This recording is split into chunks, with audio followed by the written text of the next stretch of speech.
एकायनोऽसौ दुफलस्त्रिमूल चतुरसः पञ्चविधश्चडात्मा सप्तत्तुगष्टपिटको नवाक्षो दशच्छदी दुःखगोझादिवृक्षः। हे भगवान, आपके माया से हम सभी प्रभावित हैं और इस संसार में आकर के न जाने में हम लोग कैसे भटक गए हैं। एकायनोऽसौ द्विफलस्त्रिमूल, हे भगवान, ये संसार कैसा है? एकायनोऽसौ द्विफलस्त्रिमूल, एक सनातन वृक्ष के समान है। अभी व्यास जी बता रहे संसार कैसा है? सनातन वृक्ष के समान है और ये वृक्ष के दो फल हैं, द्विफलस्त्रिमूल। दो फल हैं, कौन कौन? सुख और दुख। और इस सुख और दुख के चक्कर में हम लोग बहुत परेशान हो गए हैं। वसुदेव जी ने भी बहुत सारी प्रार्थनाएं किया, बहुत प्रार्थनाएं भगवान का वसुदेव जी ने भगवान किया। भगवान ने कहा कि अब आप लोग अपने संशय को दूर कर दिए, हम सारा आपका दुख दूर कर देंगे। और ये जो अभी तक आपने कष्ट प्राप्त किया है, ये तो मैं इसलिए आपको कष्ट दिया हूं क्योंकि आपको निर्मूल करना था। क्यों? क्योंकि अब आपको देखो, भगवान जब आते हैं किसी के हृदय में, सबसे पहले उसको एकदम धुल देते हैं, परेशान करके आते हैं, क्योंकि भगवान का उदय ही परेशानी में होता है। इसीलिए कुंती ने कहा था, हे भगवान, आप जो है हमको दुख, ऐसे दुख के सानिध्य में रखिए कि जब तक आपकी याद बनी रहे। दुख मांगा नहीं था, लेकिन दुख ऐसे अगर आप दुख में ही आते हो तो आप ये दुख मुझको देते रहिए। एकायनोऽसौ द्विफलस्त्रिमूल, हे भगवान, अब आप आ गए हैं, अब आप अपने कार्य को कीजिए। लेकिन देवकी जी ने कहा कि हे भगवान, ये जो आपका चतुर्भुज रूप है, अगर इस रूप में आप आओगे तो आखिर आपको हमारा पुत्र मानेगा कौन? आपको इस चतुर्भुज रूप को त्यागना पड़ेगा। तो कैसे होना पड़ेगा? का एकदम बालक बनना पड़ेगा। बालक बनना पड़ेगा। कैसे?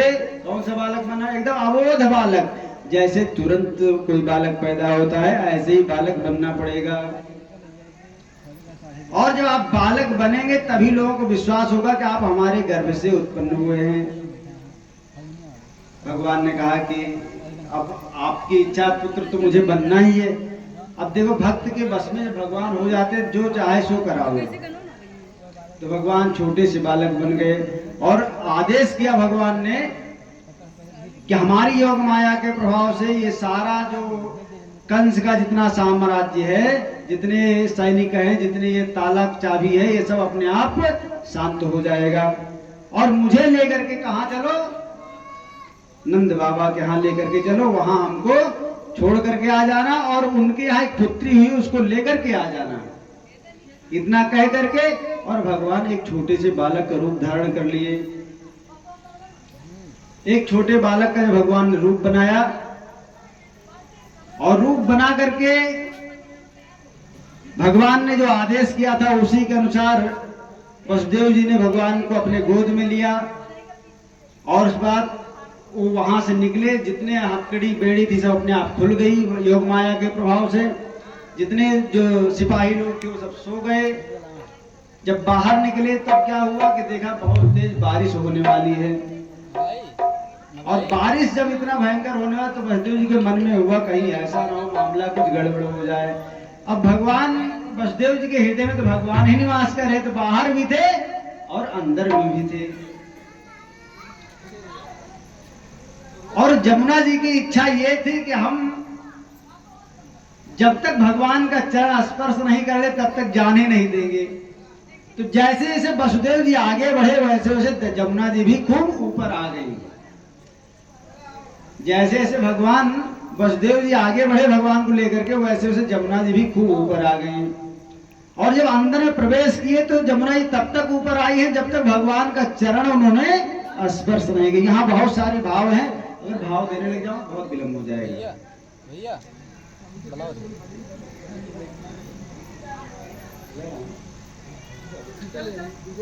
तो यहाँ बहुत सारे भाव हैं कि जमुना जी ने क्यों जो है भगवान का चरण स्पर्श करना चाहा। भगवान जमुना जी ने जो है क्या अपने मन में विचार किया, वसुदेव जी ने क्या अपने मन में विचार, संतों ने बहुत फिर विचार किया है। ऐसा मन में जमुना जी अपने मन में विचार किया, मैं जब तक भगवान का चरण स्पर्श नहीं कर लूं तब तक वसुदेव जी को मार्ग नहीं दूंगी। जब वसुदेव जी अपने मन को मजबूत करके जब वो नदी में प्रवेश किए जमुना जी में, तब जमुना जी तब तक बढ़ी जब तक भगवान के चरण को स्पर्श नहीं कर लिया उन्होंने। जैसे भगवान का स्पर्श हुआ,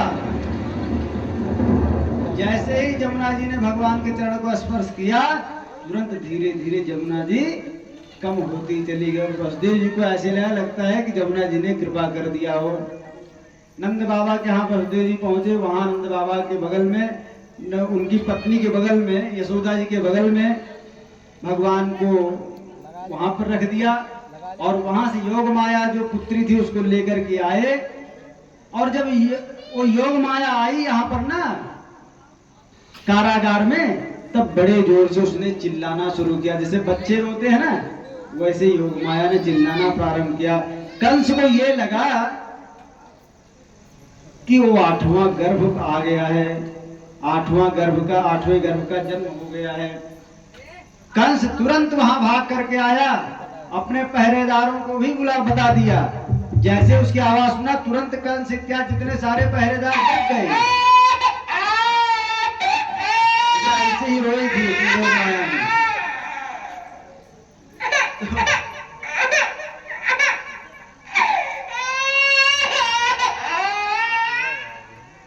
तो जैसे ही कंस वहां पर आया, तुरंत उस कन्या को लेकर के पटकना चाहा, और जैसे कंस उसको पटकना चाहा, तुरंत ही वो कन्या हाथ से छूट करके और आकाश मार्ग में चली गई। आकाश मार्ग में जाकर कन्या ने कहा कि रे दुष्ट कंस, तू जिसको मारने का प्रयास कर रहा है वो तो कहीं और जन्म ले चुका है, अब हमको मारने से क्या होगा। अब तो कंस बेचारा परेशान हो गया, अरे मैंने तो इतने इतने बच्चों को मार दिया अपने बहन के, और आजकल तो देवता भी झूठ बोलने लग गए हैं, देवता भी किसी काम के नहीं रह गए हैं। ऐसा मन में कंस ने विचार करके और बड़ा अनुनय विनय किया वसुदेव जी से। और जब वसुदेव जी से इस प्रकार से उसने अनुनय विनय क्या कहा, महाराज देखो इसमें हमारी इसमें कोई गलती नहीं है, और ये तो देवता लोगों ने हमको फंसा दिया है। देवताओं ने हमको क्या किया, आपके पुत्रों को मारने विवश कर दिया, और इसलिए हम आपके क्षमा प्रार्थी हैं, और आप ही अब हमको क्षमा करो। वसुदेव जी ने भी उनको क्षमा कर दिया, कहा भैया आपका इसमें कोई दोष नहीं है, वही है ईश्वर राम रच राखा, वो कर तरक बढ़ा वही शाखा।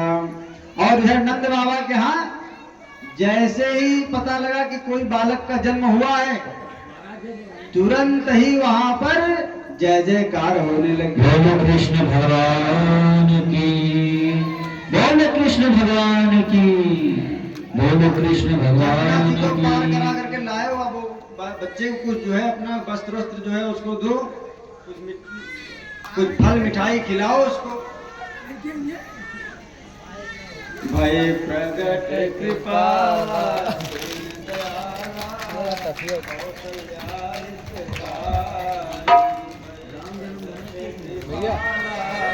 भैया सुनो कि हाथी घोड़ा पाल की जय कन्हैया लाल की, हाथी घोड़ा पाल की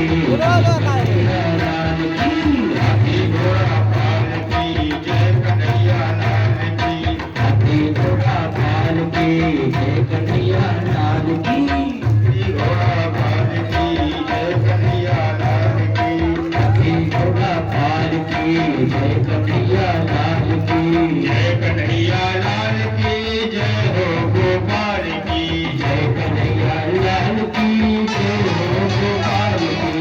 नंद के आनंद भयो जय कन्हैया लाल की, नंद के आनंद भयो जय कन्हैया लाल की, नंद के आनंद भयो जय कन्हैया लाल की, नंद के आनंद भयो जय कन्हैया लाल की, जय कन्हैया लाल की जय हो नंदलाल की, जय कन्हैया लाल की जय।